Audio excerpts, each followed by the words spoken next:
સ્વાગત કરું છું. અત્યારે આપણે આવી પહોંચ્યા છીએ નરોડા ખાતે ત્યારે અત્યારે હોળી નિમિત્તે અખંડ સેના એકતામાં જે અત્યારે હોળી નિમિત્તે બહુ મોટો પ્રસંગ રાખવામાં આવેલ છે. અત્યારે તેને આપણે વાત કરીશું તેમના અધ્યક્ષ સાથે કે તેઓએ દેશવાસીઓને શું હોળી નિમિત્તે શું તેમને આપવા માંગે.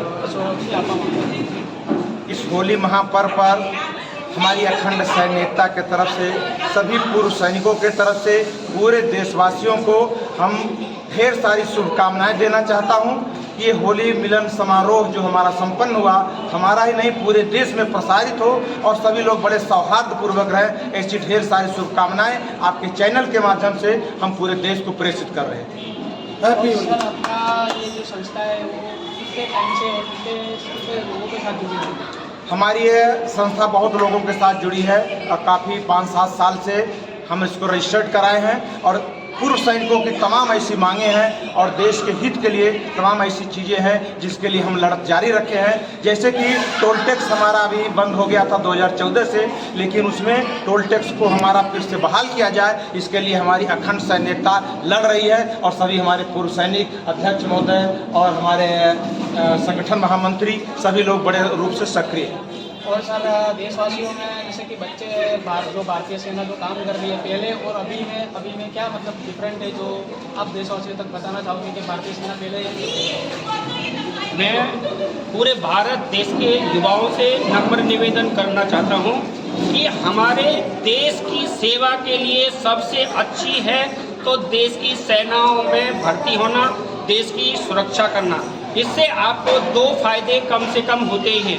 सबसे पहला फायदा ये है कि आप देश की सुरक्षा में सरहद पर तैनात रह कर के भी अपने परिजनों की और अपने देशवासियों की रक्षा सुरक्षा कर सकते हो.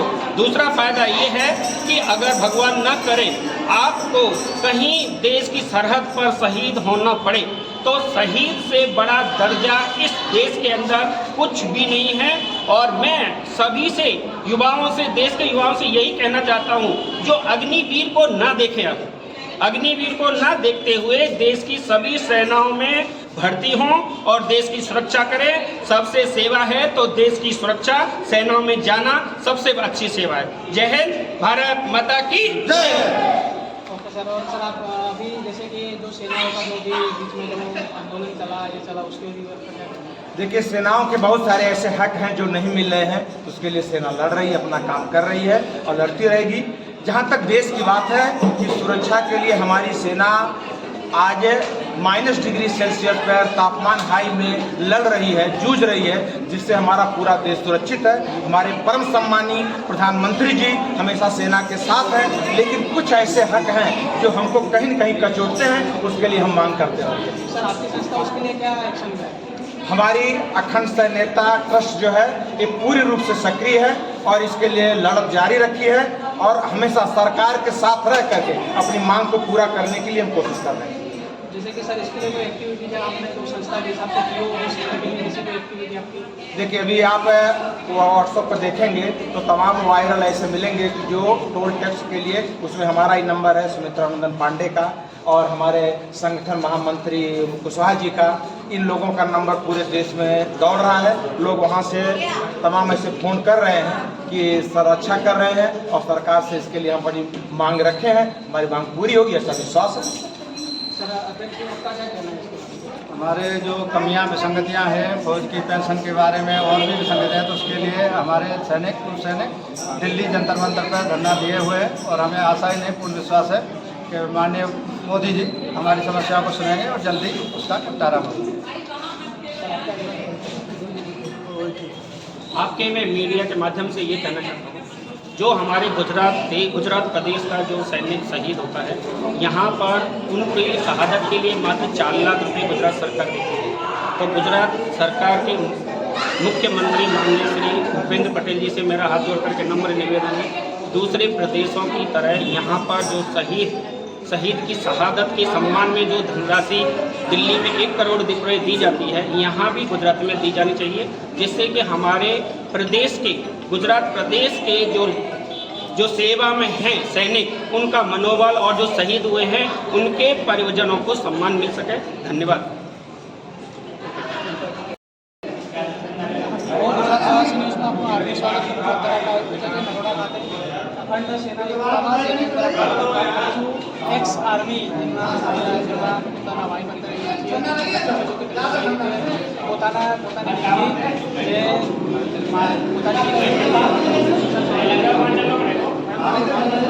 मेरा नाम नीता श्रीवास्तव है। नमस्कार, हैप्पी होली आप सभी को। मैं एक आर्मी पर्सन की वाइफ हूँ और जब मेरे हस्बैंड आर्मी में थे, मेरी शादी हुई थी उस टाइम पर, और वो उस टाइम आरआर में पोस्टिंग थे, तो मुझे बहुत डर लगता था कि कब पता नहीं कैसी न्यूज आएगी। लेकिन मेरे पापा मम्मी सास ससुर बहुत अच्छे थे जो हमें सपोर्ट करते थे, और हमने कई साल तक, कम से कम 10-12 साल तक अकेले ही अपने ससुराल में मैं रही हूँ। और लेकिन बहुत सपने देखा करती थी कि जब मेरे बच्चे होंगे या मैं कभी साथ जाऊंगी तो मैं उनको एक अच्छे स्कूल में पढ़ाऊंगी, अच्छी एजुकेशन दूंगी। और वो मेरा सपना खैर आर्मी में रहते हुए जब मैं इनके साथ आई तो वो पूरा भी हुआ। मैं अच्छे से अपने बच्चों को पढ़ाया, सब किया। आज वो रिटायर हो गए हैं और मेरे साथ रहते हैं।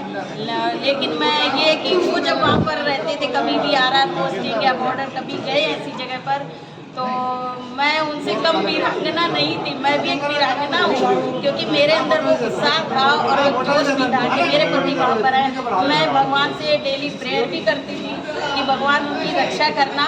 लेकिन मेरा इतना ही उनको सपोर्ट था कि मैं कभी कोई उनको ऐसी न्यूज़ नहीं देती थी, हमेशा उसी की ही बात शेयर करती थी। लेकिन जब सामने अब जो है, अब अपना बातें हम लोग कुछ भी दुख सुख की शेयर कर लेते हैं, लेकिन जब कभी कोई कंप्लेन नहीं करते थे जिससे उनको हमारी टेंशन रहे, घर परिवार की टेंशन रहे, माँ बाप की वो ना चिंता करें, ऐसे करके अभी हम बहुत खुश हैं। और सारी महिलाओं से ये हम निवेदन करना चाहते हैं कि आप भी अपने जो आज की डेट में जो लोग भर्ती होते हैं, जो बच्चे, उनकी माएँ और उनकी पत्नियाँ उनको सपोर्ट करें, उनका हौसला बढ़ाएं, जिससे कि वो अपने देश की सेवा कर सकें, निरंतर उसमें लगे रहें। और बस जय माता, जय भारत माता की जय, वंदे मातरम।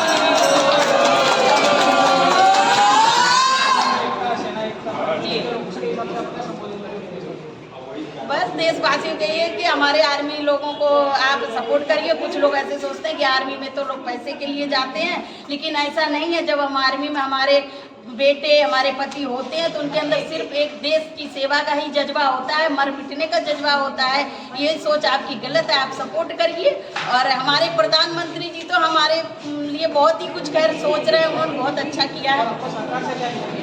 सरकार से यही निवेदन है, हम लोग को सपोर्ट करिए, हमारे लिए जो भी सेवा है हमारे, उसके लिए आप करिए। हमारा मान सम्मान बनाए रखने के लिए आप जो कर सकते हैं वो करिए। हाँ, उनका करिए, जो रिटायर लोग हैं उनका भी सम्मान करें। हम यही चाहते हैं, यही संदेश देते हैं अपने राष्ट्र को।